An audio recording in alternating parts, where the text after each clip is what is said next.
Good morning. ఏంటండి, నేనేదో చేద్దాం అనుకుంటా, మా శ్రీవారు ఏదో తీసుకొచ్చి ఇస్తాడు.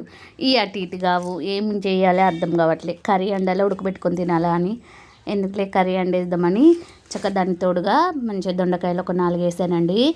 ఈ కాంబినేషన్ సూపర్ ఉంటుందండి. మనకైతే కాంబినేషన్ కలిపి వండాలంటే నెంబర్ 1. చక్కగా 2 ఉల్లిగడ్డలు, చక్కగా 2 దొండకాయలు, 4 బొబ్బరికాయలు. ఏమంటారండి, బొబ్బరికాయ అంట నేనైతే.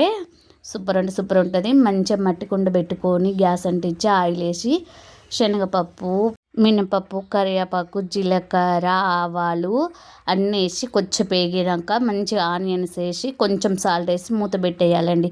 మూత పెట్టేసి ఆనియన్ మంచిగా ఉడికినాకనే ఈ మనం కోసుకున్న బొబ్బరికాయలు, దొండకాయలు వేసి మంచిగా కలిపేయాలండి.